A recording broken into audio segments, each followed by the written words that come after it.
안녕하세요. 저는 올해 45살이 된 중년의 남자입니다. 저는 얼마 전 아내에게 크게 배신을 당해서 아주 통쾌한 복수를 했어요. 그런데 그 내용이 평범한 내용은 아니라서 사연을 풀어볼까 해요. 저는 지금 딸이 하나 있어요. 정말 애지중지 딸을 키우고 있고 지금에서라도 아내와 이혼을 할 수 있게 되어서 다행이라고 생각합니다. 저는 저희 아내를 25살 때 만났어요. 그녀를 처음 본 순간은 제가 다니는 회사 근처에 있는 단골 커피숍에서 아르바이트를 하고 있어서 알게 되었습니다. 저는 커피를 주문하다가 본 그녀의 미모에 반했죠. 그녀는 솔직히 연예인이라고 봐도 무방할 정도로 너무 예뻤고 몸매도 너무 완벽하다 보니 소속사에서 연락도 많이 오고 남자가 주위에서 끊이질 않았죠. 그런데 저는 지극히 평범하고 일반적인 사람이라 그녀는 저를 쳐다봐 주지도 않았고 저도 당연히 저 같은 사람을 봐줄 거라는 기대조차 하지 않았습니다.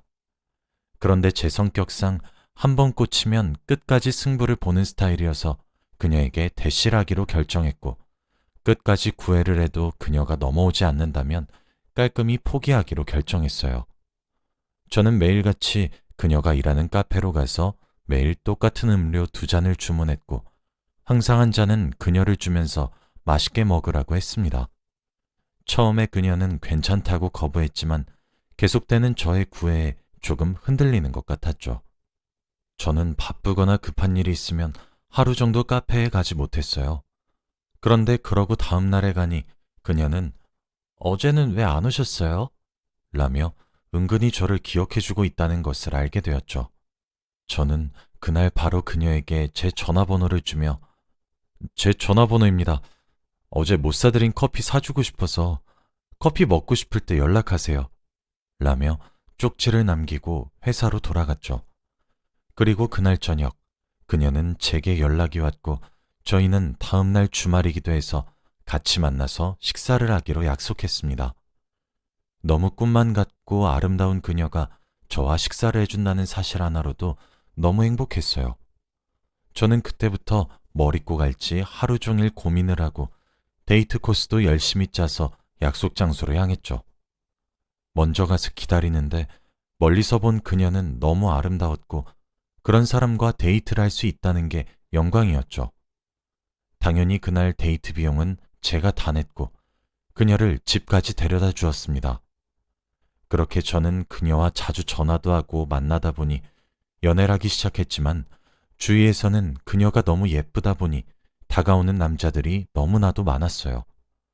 다들 그녀의 미모로 왜 저 같은 사람을 사귀는지 이해가 되지 않았는지 틈만 나면 그녀에게 연락도 하고 만나자고 했죠. 가끔씩은 저랑 그녀랑 손을 잡고 길거리를 걷고 있어도 주위에서 남자들이 와서 연락처를 물어보고 가기도 했습니다. 누가 봐도 연인 사이처럼 보이는데. 처음엔 제 여자친구를 뺏길까봐 노심초사했죠. 그런데 그녀는 제가 걱정하는 것을 알고 어딘가에 놀러가면 사진을 찍어서 보내주었고 친구들을 만나면 친구들과 함께 있는 사진도 찍어서 보내줘서 저는 여자친구를 항상 믿고 있었죠. 그렇게 여자친구와 3년이나 연애를 하게 되었고 끝내 결혼하게 되었습니다. 다들 저보고 장가 잘 갔다고 신부의 미모를 보고 놀랐죠. 제 친구들도 전생에 나라를 구했냐며 아내 얼굴 보면 밥 안 먹어도 배부르겠다고 하면서 저를 마구 놀려댔어요. 저는 너무 예쁜 아내와 결혼을 하니 아내를 닮은 아기가 너무 가지고 싶어 아내에게 물으니 아내도 좋다고 했습니다. 그래서 결혼 후 속전속결로 아기를 임신하고 저는 아내가 임신을 하고 정성스럽게 챙겨주며 남편 노릇을 열심히 했죠. 그렇게 저희 딸 채연이가 세상에 나오게 되었습니다. 다행히 딸은 제가 아니라 엄마를 닮아서 아직 아기인데도 미모에서 빛이 났습니다. 딸이 어느 정도 크니 아내가 갑자기 딸을 미국으로 유학을 보내고 싶다고 했어요. 저는 그게 무슨 소리냐며 그러면 누가 교육을 시킬 거냐고 했죠. 그런데 아내는 내가 가서 조기 교육 시키면 되지. 주기적으로 한국도 들어오고 오빠는 회사 때문에 같이 못 가지? 라고 하더라고요. 아내는 딸의 공부를 위해서 외국으로 유학을 보내는 게 좋다고 했고 저는 회사를 옮길 수 없기 때문에 혼자서 한국에 남아 딸과 아내의 뒷바라지를 해주기로 했죠. 저는 솔직히 돈도 많이 버는 편이고 아내가 일을 하지 않아도 먹고 사는데 지장이 없지만 갑자기 유학을 보내고 싶다고 해서 저는 너무 당황스러웠어요. 채연이는 아직 8살밖에 되지 않아서 제가 많이 고민하기 시작하자 아내는 계속 더 크기 전에 얼른 갔다 와야 한다며 고집을 부렸어요. 하지만 연애를 할 때 저를 단 한 번도 실망을 시킨 적이 없는 아내라 그녀의 말을 믿기로 했습니다. 그렇게 출궁하는 날 펑펑 우는 딸과 아내를 보내고 저는 집으로 들어오니 너무 공허하고 외로웠죠. 저는 매달 월급의 대부분을 미국으로 보내서 딸이 공부하는 것을 뒷바라지해주는 기러기 아빠가 된 것이죠. 처음엔 너무 외롭고 힘들고 당장이라도 미국으로 가서 딸과 아내를 보고 싶었지만 그럴 여유도 없었고 미국과 한국의 시차는 너무 많이 차이가 나서 연락도 잘 안 되더군요. 그래도 딸과 아내는 자주 영상통화를 했고 전화도 많이 해주었습니다. 저는 아내와 딸이 있을 때 못했던 게임도 맘껏 했고 친구들을 저희 집에 불러 다 같이 술도 마시면서 놀았습니다. 그런데 유학길에 오른 지 몇 년이 지나도 한국에 들어온다는 말이 없고 조금만 있다가 가겠다며 계속 미루더군요. 그렇게 미루다 6년이 지났어요. 저는 6년 동안 제 딸이 어떻게 크고 있는지 사진으로만 볼 수 있었던 거죠. 제가 아내에게 이제 채연이도 많이 컸는데 한국으로 들어오는 건 어때? 라고 물으면 아내는 미안해. 딱 1년만 더 있다가 갈게. 채연이가 여기 너무 잘 적응해서 조금만 더 공부하고 한국으로 돌아갈게. 여보, 사랑해. 라고 하곤 했죠. 저는 주말보다 평일이 더 좋았어요. 남들은 쉴 수 있는 주말이 더 좋다고 하지만 저는 쉬고 있으면 아내와 딸이 너무 보고 싶어서 힘들었기 때문에요. 차라리 일에 치여 사는 평일에는 오로지 일만 생각하면 되니까 평일이 좀 더 낫더라고요. 그러던 어느 날 제가 자고 있던 한밤중에 전화 벨소리가 울렸고 혹시나 아내에게 전화가 왔나 싶어서 전화를 받으니 친구였어요. 야, 너 어디냐? 나 집이지. 자고 있었는데 왜? 야, 네 아내 한국 왔어? 무슨 소리야. 아직 미국에 있지. 왜 그래? 뭐? 이상하다. 나 아까 네 아내 본 것 같은데? 어? 대체 어디서? 우리 호텔에서 봤지. 제 친구는 호텔에서 일하고 있는데 호텔 로비에서 제 아내가 다른 사람의 팔짱을 끼고 지나가고 있는 것을 목격했다고 했어요. 하지만 아내가 팔짱을 끼고 있었던 상대방은 나이가 많아 보여서 장인어른과 함께 있다고 생각했다더군요. 그런데 가만 생각해보니 부녀 사이로는 보이지 않는 분위기라 제게 연락을 한 거였죠. 저는 제 친구에게 잘못 봤을 거라고 말한 뒤 다시 잠에 들려고 했지만 저는 도저히 잠이 오지 않았습니다. 저는 아내에게 전화를 걸었어요. 하지만 아내는 받지 않았죠. 아니겠지 싶으면서도 설마 하는 심정으로 밤을 꼴딱 지새우고 그 호텔로 달려가서 로비에서 하루 종일 기다렸어요. 그런데 정말 멀리서 아내는 어떤 할아버지의 팔짱을 끼고 걸어오더군요. 그게 6년 만에 본 아내의 모습이었습니다. 미국에 있어야 할 아내가 장인어른도 아닌 모르는 할아버지의 팔짱을 끼고 웃으며 지나가고 있었고 저도 모르게 저는 제 몸을 숨겼죠. 그럼 제 딸은 도대체 어디에 있고 미국에서 언제 들어온 것일까요? 모든 것이 이해가 되지 않았습니다. 저는 너무 황당해서 그 자리에서 얼어버렸습니다. 그리고 바로 아내에게 전화를 했는데 통화 연결음이 길게 가더니 결국 받더군요. 여보, 지금 어디야? 어디긴 미국 집에 있지. 그럼 채연이는? 채연이? 지금 자고 있어. 왜 그래 갑자기? 진짜야? 그럼 당연하지. 내 말 못 믿어? 아니야, 알겠어. 전화를 끊은 후 저는 앞으로 어떻게 살아야 할지 너무 막막했습니다. 저는 딸과 아내를 위해서 돈을 벌고 6년 동안 헌신했는데 이렇게 되돌아오다뇨. 저는 회사에 몸이 아프다 핑계를 댄 뒤 그들을 미행하기 시작했습니다. 그들은 최고급 레스토랑에 가서 맛있는 음식을 먹고 난 후 별장으로 가서 둘만의 시간을 보내더군요. 아마 돈 많은 할아버지와 바람을 피우고 있는 것 같아요. 그리고 할아버지도 자신의 아내 모르게 제 아내와 바람을 피우고 있었던 겁니다. 저는 참을 수 없는 배신감과 분노로 아내와 이혼을 하기로 결심했고, 이혼을 하기 위해 필요한 증거를 수집하기 위해서 사람을 시켜 그들의 뒷조사를 했습니다. 조사를 했더니 아내는 예쁜 미모로 돈 많은 할아버지를 꼬셔서 명품 가방과 옷들을 잔뜩 샀고, 할아버지는 저희 아내를 여자친구로 주위 사람들한테 소개하고 다니면서 지내고 있더군요. 그들은 매주 주말만 되면 별장으로 가서 둘만의 시간을 보냈고, 평일에는 같이 골프도 치러 다니기도 했습니다.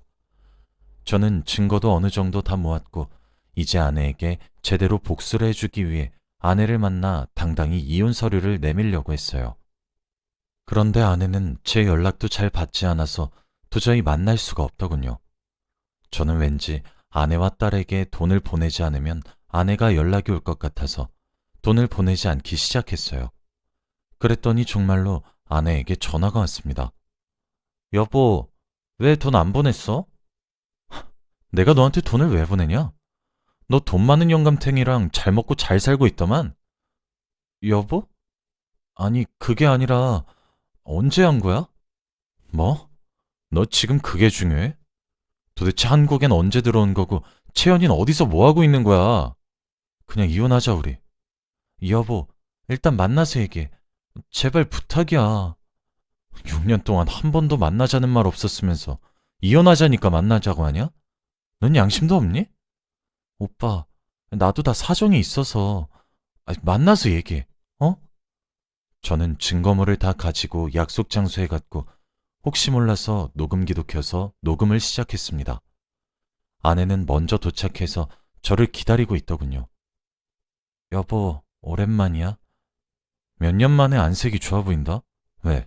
영감탱이가 피부 미용도 해주다냐? 여보, 화내지 말고 우선 내 얘기 좀 들어봐. 아내는 미국으로 채연이와 함께 떠난 후 정말 열심히 채연이의 교육을 위해서 힘썼다고 합니다. 하지만 채연이는 미국 생활에 잘 적응도 못하고 한국인 차별도 너무 심해서 가출도 밥 먹듯이 했다고 해요.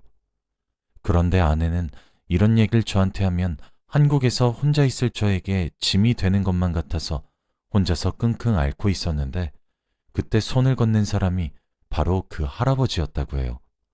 자기도 그 사람을 좋아하고 있는 건 아닌데 자기한테 퍼주고 돈도 많아서 끌렸다고 합니다. 아직 딸이 있다는 사실도 모른다고 해요. 그래서 채연이 지금 어딨어? 채연이는 지금 같이 살고 있지. 아내가 집을 잘 들어가지 않으니 채연이는 기특하게 혼자서 밥도 해 먹고 학교도 혼자 가면서 지내고 있다더군요. 채연이는 왜 나한테 연락을 안 해? 그게 사실은 내가 오빠한테 연락하지 말라고 했어. 연락하면 오빠가 싫어할 테니까 하지 말라고. 미안해. 그게 채연이가 당신한테 연락해서 사실을 말할 것 같아서. 그럼 당신이 찾아올 거다냐.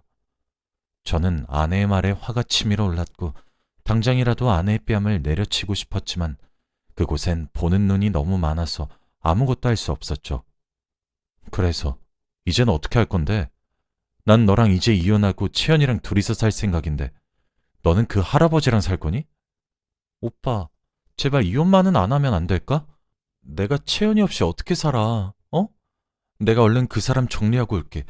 제발, 부탁할게. 저는 아내의 눈물 섞인 목소리를 들으니 마음이 조금 흔들렸고 결국 아내가 그 사람과 정리한다는 말을 믿기로 했습니다. 하지만 몇 주가 지나도 아내는 연락 한 통이 없어서 설마 또 거짓말을 했나 싶은 마음에 또 사람을 시켜 아내의 뒷조사를 했어요. 역시나 그 할아버지와 둘이서 해외로 도망가려는 계획을 세우고 있더군요. 비행기도 당장 내일이었고 채연이는 같이 가지 않는 것 같았습니다. 저는 너무 황당하고 그 사람을 믿은 제 탓을 하며 저는 당장 증거물들을 챙겨서 공항으로 향했습니다. 공항으로 가서 몇 시간 동안 매의 눈으로 아내와 그 사람을 찾았고 결국 그들이 비행기를 타려고 할 때 저는 그들 앞에 다가갔죠. 아내는 저를 보면서 매우 놀랐지만 그 할아버지에게 들키지 않게 하기 위해 모른 척을 하는 것 같았고 할아버지는 제가 누군지 모르는 눈치였어요. 저는 그때 녹음해두었던 녹음기를 틀고 제 딸의 사진과 바람 증거들을 그들의 얼굴에 던졌습니다. 그 할아버지는 녹음기에 녹음된 아내의 얘기에 자신을 좋아하지 않는다는 말을 듣고 뒷목을 잡고 쓰러졌고, 지나가던 사람들은 사진을 보고 다들 놀라서 아내를 바라보니 아내는 화가 잔뜩 났는지 얼굴이 빨개지며 저를 노려봤죠. 그러더니 갑자기 제 뺨을 때리면서 야, 네가 나한테 뭐 해준 게 있다고 나한테 이래? 어? 얼굴도 못생긴 게. 돈 좀 번다고 해서 결혼해줬더니 이게 고마운 줄도 모르고.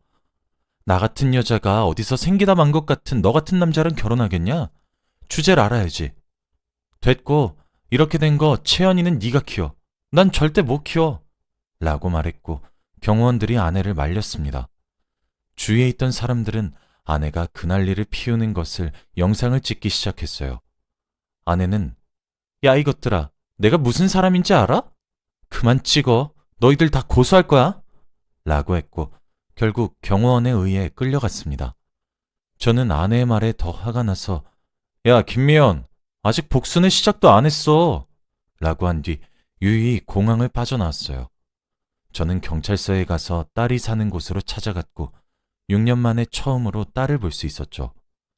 딸은 정말 많이 컸고 못 알아볼 정도로 예쁘게 성장했습니다.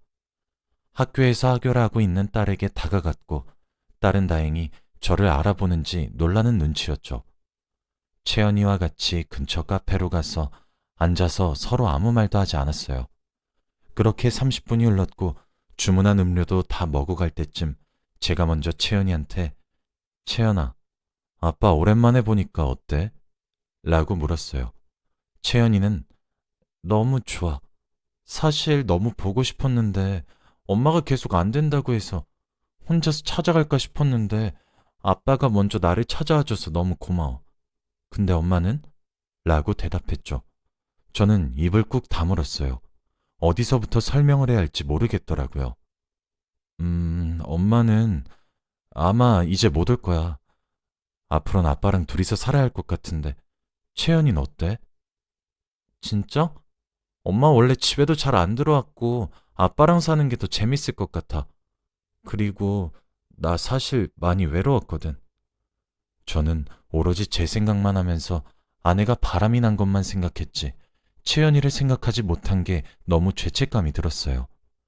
채연이는 이 고통 속에서 드디어 벗어날 수 있다고 하면서 채연이는 저를 거부하지 않았고 그렇게 짐을 챙겨서 아빠의 품으로 돌아왔답니다.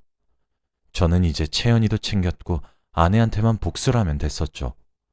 저는 변호사를 선임해서 우선 최대한 그 할아버지를 철저히 조사해서 구속을 시킬 수 있는 방법을 마련하려고 했습니다. 그 할아버지 아내분을 찾아가서 아내와 바람을 핀 증거를 보여드리고 결국 이혼을 진행하도록 했죠.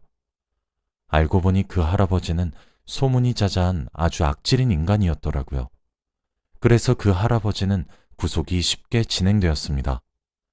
이제 아내에게만 복수하면 되는데 혼자서 곰곰이 생각했죠. 평범하게 이혼을 하고 위자료를 청구하는 건 너무 식상했고 어떻게든 아내가 고통스럽게 벌을 받았으면 좋겠다고 생각했거든요. 그래서 저는 고심 끝에 아내를 입원시키기로 했습니다. 저와 채연이는 정신과 상담도 받으면서 의사들에게 동의서를 받았고 그때 공항에서 사람들이 찍었던 영상 덕분에 증거가 확보되었죠. 그리고 가족 2인의 동의서만 있으면 되었기 때문에 채연이는 엄마가 병원에서 정신과 치료를 받길 원했고 저도 동의했어서 아내는 정신과에서 입원 치료를 받게 되었습니다. 저는 처갓집에도 다 증거를 보여드리며 이야기를 했고 신기하게도 다들 화를 내면서 아내의 입원을 적극적으로 찬성하더군요. 알고 보니 아내는 망상장애를 앓고 있더군요. 그래서 어차피 정신과 입원을 통해 치료를 진행해야 했답니다. 아내는 자기가 젊은 시절에 너무 예쁘고 인기가 많았던 기억을 떠올리면서 지금도 자기가 위대하다는 망상에 사로잡혀 있어요. 그래서 제가 가끔씩 면회를 하러 와도 아내는 저를 밑사람으로 대우하면서 만만하게 보곤 하죠. 제 딸이 맞고 살았다고 생각하니 억장이 무너졌고 아내를 똑같이 만들어주고 싶은 마음은 굴뚝 같았지만 마음속으로만 생각했죠.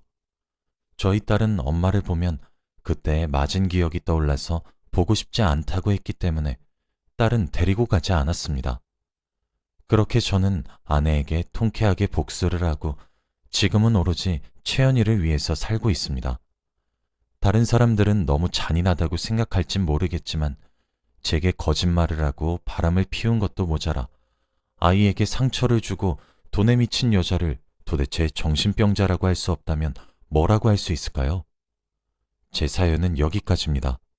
읽어주셔서 감사합니다.